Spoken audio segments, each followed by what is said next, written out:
Warning: the following program may contain language and other elements that are not suitable for some audiences. Viewer discretion is advised. You've been fucking warned. I'm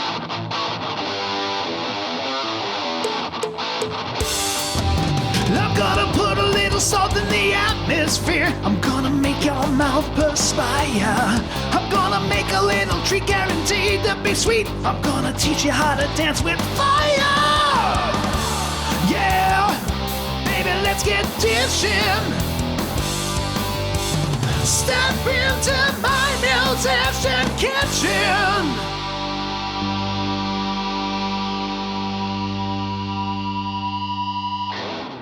Hey guys, Johnny Farrow here, and welcome to another episode of Musician Kitchen. Today I'm going to show you how to make an awesome burger recipe. These are 50-50 burgers, and where I got the idea for this, what these are, they're 50% ground beef, 50% ground bacon, and there's a restaurant out here in California, it's called Slaters.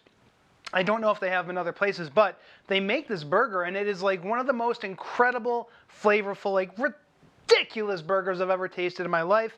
So I'm gonna do kind of my version of it. I've never done this before, so I'm totally just out of my head trying to like figure out how they did this, you know, and keeping it pretty simple. So as I go along, if this ends up not coming out good, I fucking tried, okay? So anyway, ingredients, we got pound of bacon, pound of ground beef, we got pepper, salt, fresh garlic, and we got brioche buns, and then I have avocado oil, Worcester sauce, and also some sesame oil, which is kind of my little signature touch for this dish. All right, so first of all, I'm going to start by getting my beef into a bowl for mixing. And again, this is totally something I am just spitballing on. I have no idea. Hell, this might be a terrible fucking idea. Maybe I'm going to totally not be able to nail this the way Slaters does, but I'm going to try because I love you guys, and I think that if I do this right and am able to show you how to do this, I think you'll really enjoy it. So there we go. Now, what we're going to do here is I'm going to use, and I would normally use a food processor for this, but I think I mentioned this in a past episode. At some point, my food processor bowl got fucked up, so I am left with the option of using this blender for my food processing needs. So we're going to toss the bacon in there, and this is the part where I'm really like, I hope this works, because it's not really intended for this use. Like, this is a really unorthodox use of a blender. Food processor, not so much, but blender, yeah, it's not really meant to be a meat grinder. But anyways, we got that in there. Go ahead and cover that up. Bring my blender base over, and we're gonna go ahead and just let this roll. I'm gonna pulse it a little bit, and then I'm also gonna just let it go. You know, I don't want it to be totally ground into like liquid shit, but you know, I'm going to start by pulsing it, see what that does, and just get to the point where it's, you know, similar consistency to the ground beef, where it's not like a jelly, but it's ground meat, you know? So here we go. I'm going to play some music for you during this part because it gets a little annoying listening to this fucking thing. Here we go.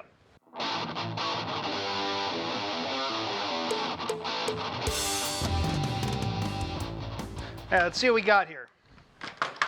So this actually, I think worked out okay. Let's see. It's working, but I don't think we're quite done. We're going to blend this just a little more, get some of these fat, some of the fatty material here is still not quite broken up. I'm going to wash my hands quickly there, and then another round of the blender. But again, so far so good. So here we go. More music coming your way.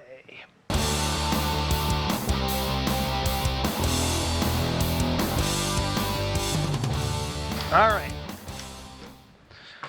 I just realized I should really have a rubber scraper. Whew. So I just realized I should really have a rubber scraper for this. But that is about what we want, I think. We'll see. You know, it's ground up. I'm definitely smelling this bacon, and oh yes. Oh, hell yes. Now, the deal with these burgers, too, is I'm getting this ready. So I got my grill preheating right now, by the way. It'll be preheating for at least 10 minutes on high heat, as I always do, and then I'll clean it and oil it. And when I grill these, I'm gonna grill them to a well done. Here's why. If you're dealing with just beef, not such a big deal to go, medium, medium well, medium rare, whatever. With ground pork, and I've said this once, I'll say it again, trichinosis is not as sexy as it sounds. And so as to prevent getting any kind of, stuff undesirable, anything that you can get from eating pork that's undercooked, we're going to cook this to well done. However, here's the thing. You got all this fat from this bacon that's going to be going into these fucking things. And it's glorious. It's fucking bacon fat, man. Like, this is like one of God's greatest inventions as far as I'm concerned. And, to steal a joke from Jim Gaffigan, who's one of my favorite comedians, you put an apple into a pig and it turns it into bacon. It's like the greatest recycling program ever invented, right? So, the bacon fat is going to compensate for any lost moisture in the beef from doing this stuff too well done. This is funny because I would really, literally never cook a burger to well done, except in this instance. So there we go, we got that. Now I'm going to before I hand mix this, I'm not going to go crazy seasoning this, by the way. A couple reasons why. Number one, the bacon's going to have a shit ton of salt in it. Like, bacon just has salt in it. I don't do salt-free bacon or anything like that. So, it's not going to need a lot of salt. I'll put a pinch in, but that's about it. The other and that's really just the for the beef, So literally a pinch of salt.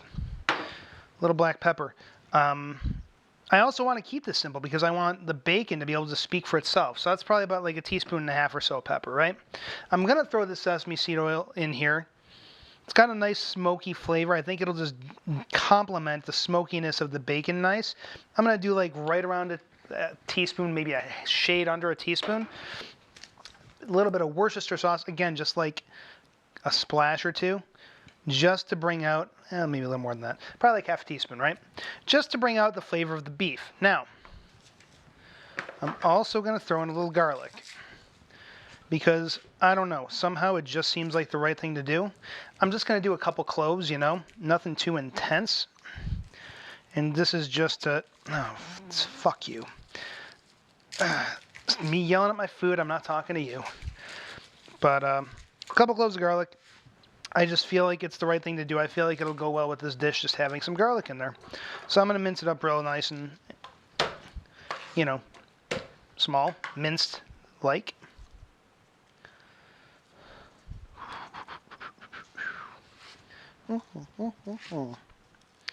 And the other thing, too, is garlic kind of like, I don't know, for me it just makes everything better, Like, I just love garlic. So, all right, here we go.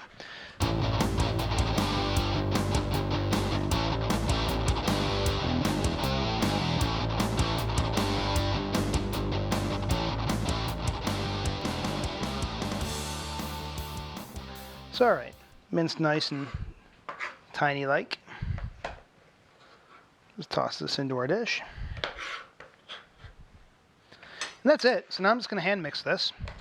And this is going to get a little bit like bacon. Realize you got a shitload of fat in this bacon. It's going to be like gooey and squishy. And honestly, if you're easily grossed by that kind of texture, this will probably gross you out. But hang with it, because it's going to be worth it, And I'm going to do these burgers, I'm going to do them at about half a pound each. I go bigger because, number one, whereas my beef is only about 15% fat, the bacon is a lot more fat. So the bacon content of this will shrink up more. So you're going to have, you'll still have a plenty sizable burger, and it's going to be loaded with fucking bacon and beef, so, But, yeah, it's going to be, I'm going to do them bigger for that reason. They're going to shrink up a little bit and everything. All right, so now I'm going to break these into 4 roughly equal pieces, give or take. Now, the other thing that I'm just getting from doing this, and again, first time doing this, so if this doesn't go well, I fucking tried, okay? And this is, kind of to be expected, though. Because these are as wet as they are, a little more sticky, from all the fattiness from the bacon, right? So that's something to contend with. It's not the end of the world. It doesn't mean the burger won't work. Just, it's almost like the consistency of like how turkey burgers are. If you ever made a turkey burger, right?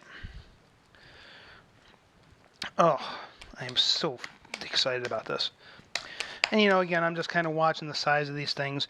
Some of it's really, honestly, I have a really hard time with getting sizes and proportions correct just by eye, but whatever, I do my best. But yeah, just patting them back and forth in my hands, shaping them up into burger shapes. Spank you. No spank you. So there we go. These are all set to go. So I'm literally going to go, my grill's been preheating for like I said, like 10 minutes. It was actually just on fire, so I'm sure it's hot enough. But I'm going to go out to the grill, get these on, and we're going to take it from there. Stay tuned.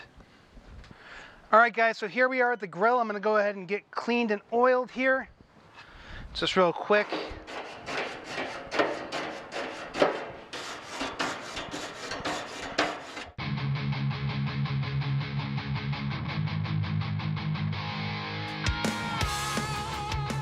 All right, was that fast enough for you? And just so you know, turn this back up to high now. One thing to make really sure of with these, I'm just anticipating, have a full bottle, a spray bottle of water on hand. You're dealing with bacon grease. When this shit starts dripping, it is a flammable material. You might need to spray your grill a little bit to keep things from, like, you know, lighting your house on fire, right? So, all right, grill's nice. Wow, we haven't even started, it's already doing that shit. Nice and cleaned and oiled. So now our burger's going on. And I am not going to even press down on these too much because they're kind of heavy and liquidy and dense anyway, you know, just from being loaded with all that bacon fat. So, just because if I push down on them, they're very impressible, so to speak. And what I don't want happening is that my, you know, my burgers get stuck on the grate because I pressed them and then they got stuck on the grate. So, as far as searing these goes, as per usual, we are going to go ahead and we're going to do about 5 minutes per side. You know, which again, for like any kind of burger or steak, that's kind of my norm. Like, well, 3 to 4 minutes for burgers, honestly, usually, but we're going to go to a full 5 minute sear on either side. And I'm not going to really worry about getting the grill marks on these again because I don't want to move them until I'm sure that there's a really good sear. Otherwise, you know, if you, especially when you have burgers that are this wet, right? Like if you make a burger mix, and sometimes I'll throw an egg in my burger, and if it's really extraordinarily wet, I just know this. If you move it before it's really like got a good sear on it and it's really like sealed and fully cooked on the one side, that's when you're gonna start having breakages in your burger sticking, that kind of shit. It sucks, fucks the burger up. It's just a bummer, right? So I'm gonna let these go for a good 5 minutes per side as on high and let them sear, and then I'm gonna come back. We're gonna go ahead and cover them on a low heat and get them rolling. Stay tuned for that.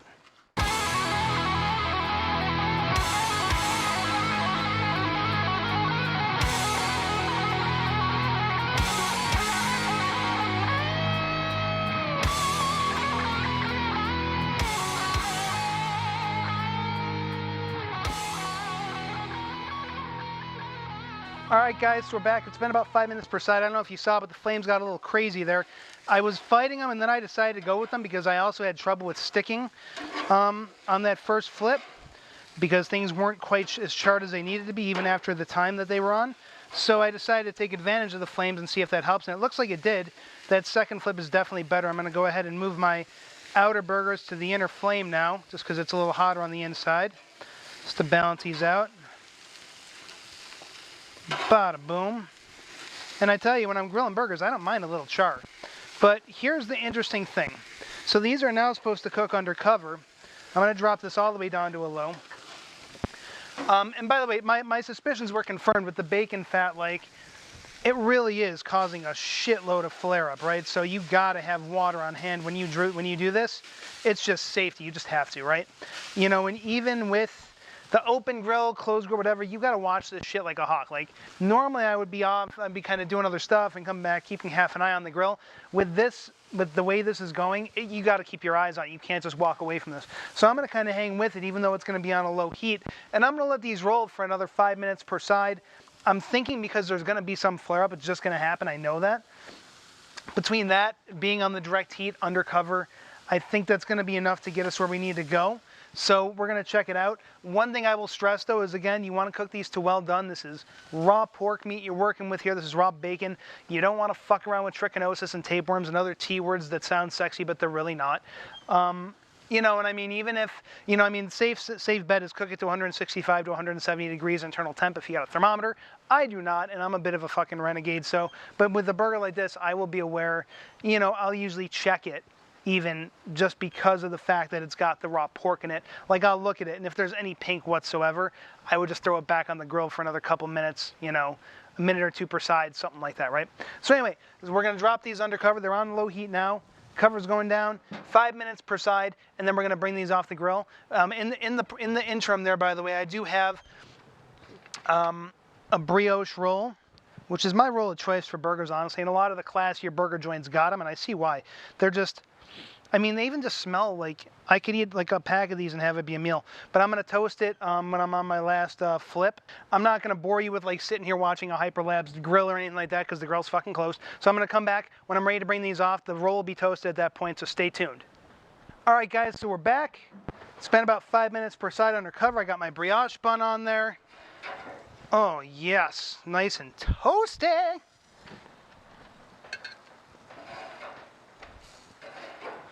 It's just the way I like it, not too toasted, but just perfect. And then we're gonna turn my heat off here because we don't need it anymore.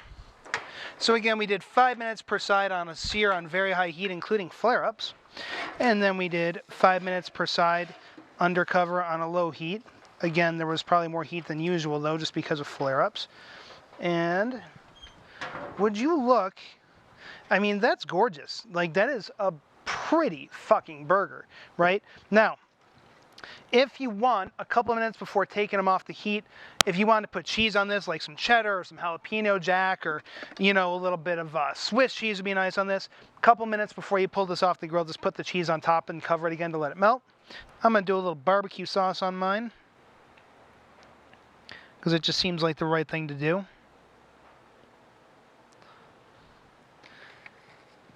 And a little bit of stone ground mustard, stone ground Dijon. Ooh, it's a happy mustard.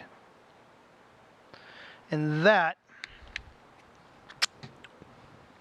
is some incredible shit right there.